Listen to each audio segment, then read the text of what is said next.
திருவாரூர் மாவட்டம் குடவாசல் தாலுக்கா பெருமண்ணையூர் அனந்தம்மாள் முதியோர் இல்லத்திலிருந்து பேசுகிறோம். இந்த அனந்தம்மாள் முதியோர் இல்லம் 1949ஆம் ஆண்டு தொடங்கப்பட்டது.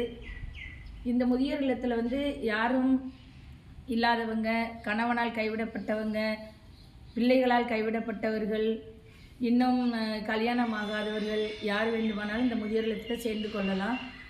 இந்த முதியோர் இல்லம் அப்பாசாமி, ஆனந்தம்மாள், செல்வராஜம்மாள் இவர்களால் புனித அடைக்கல மாதா ட்ரஸ்ட்டுக்காக இந்த முதியோர் இல்லம் எழுதி வைக்கப்பட்டது. இந்த முதியோர் இல்லத்தில் நாங்கள் அருள் சகோதரிகள் இருந்து இந்த முதியோர்களை நாங்கள் கண்காணித்து கொண்டு வருகின்றோம். இந்த முதியோர் இல்லத்தில் பல பேர் பல வருடங்கள் 1949லேருந்து இயங்கிக்கிட்டு வர்றதுனால பல லட்சம் பேர் இதில் தங்கி இருந்துட்டு போயிருக்காங்க. இவர்களுக்கு தேவையான அனைத்தையுமே நாங்கள் தான் செய்து கொடுப்போம். அரசு அங்கீகாரம் பெற்ற முதியோர் இல்லம். இந்த முதியோர் இல்லத்திற்கு தேவையான உணவு, அவங்களுக்கு வேண்டிய பொருட்கள், அவங்களுக்கு தேவையான அத்தியாவசியமான உணவு, உடை, உறைவிடம் அனைத்துமே நாங்கள் தான் செய்து கொடுத்து கொண்டிருக்கின்றோம். இன்னும் மேலும் இவர்களுக்கு உடல்நிலை சரியில்லை என்றாலும் நாங்கள் உடனே ஏற்பாடு பண்ணி இவங்களை அரசு மருத்துவமனைக்கு அழைத்து சென்று இவர்களுக்கு தேவையான அனைத்தையும் செய்து கொண்டிருக்கின்றோம். இந்த முதியோர் இல்லத்திற்கு இன்னும் இவர்களை போன்று இன்னும் எத்தனையோ பேர் வந்தாலும் நாங்கள் வைத்து பராமரித்துக் கொள்வதற்கு எங்கள்கிட்ட போதுமான இடவசதி இருக்கின்றது.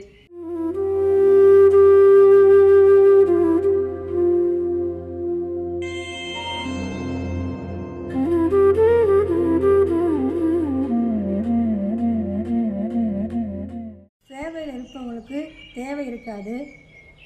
நாங்களுடைய சபை 150 ஆண்டுகள் சேவை செய்து வர்றோம். அடைக்கலம் தேடுகின்ற, தேவைப்படுகின்ற அனாதைகள், கைவிடப்பட்டவர்கள் அனைவருக்காகவும் எங்கள் சபையானது 150 ஆண்டுகளாக இந்த பணியை செய்கிறோம்.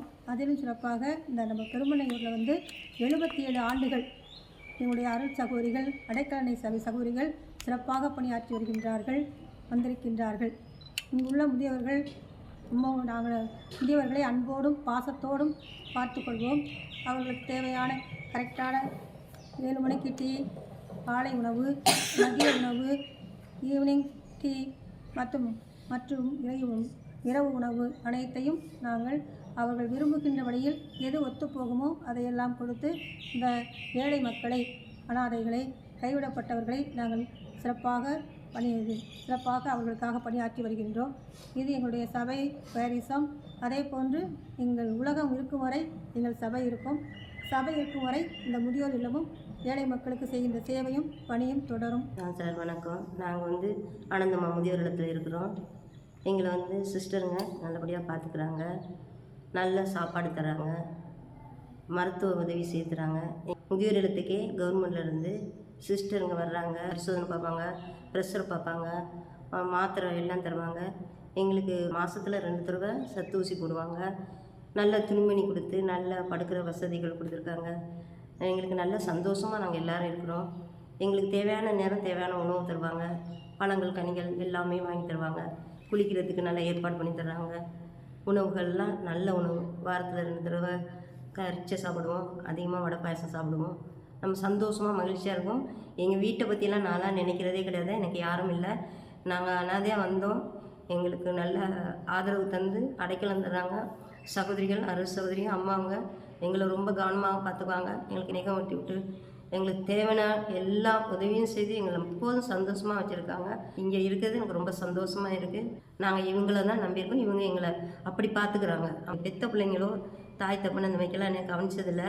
ஆனால் அந்த அம்மாங்க அவ்வளோ உண்மையாகவே நான் சொல்கிறேன், மனசில் இருந்து சொன்னேன், பெத்த தாயோட மேலான தாயாக எங்களை செய்து எங்களை அரவணைக்கிறாங்க. அவ்வளோ அன்பு செய்கிறாங்க. எலிசபெத்துன்னு பட்டுக்கோட்டையிலேருந்து வந்தாங்க. அந்த அம்மாவுக்கு 2 கண்ணும் தெரியாது. அவங்கள நல்லா நாங்கள் பார்த்துக்குறோம். அவங்களுக்கு இல்லாமல் தேவையான மருந்து மாத்திரை எடுத்து கொடுப்போம்.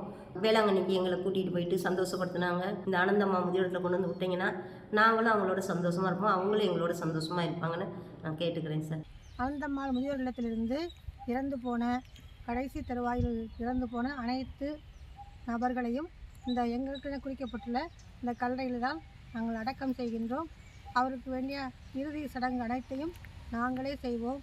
எங்களுக்கு அவர்கள் வீட்டால் எப்பொழுதாவது எங்களுக்கு பாடியை கொடுங்க, இறந்து பாடியை கொடுங்க கேட்டால் நாங்கள் கொடுப்பது கிடையாது. எல்லா சடங்குகளையும் எல்லா நிகழ்ச்சிகளையும் நாங்களே பார்த்துக்கொள்வோம். அவருடைய ஆன்மா நித்திய இளைப்பாற்றிட எல்லா காரியங்களையும் நாங்கள் நிறைவாக செய்கின்றோம். ஆனந்தம்மாளுடைய மகள் செல்வராஜ் அம்மாள் அவருடைய உதவினாலும் அவருடைய பெயரால் தான் இந்த ட்ரஸ்ட்டும் இந்த நிறுவனமும் எல்லாமே நடைபெற்று கொண்டு வருகின்றது. இதனால் ஏழை எளிய மக்கள் கைவிடப்பட்டார்கள் அனைவருக்கும் அடைக்கலம் கொடுக்கக்கூடிய இந்த விதமாக இந்த கல்லறையும் அமைந்துள்ளது. எல்லா பெருமையும் மகிமையும் கடவுளுக்கு.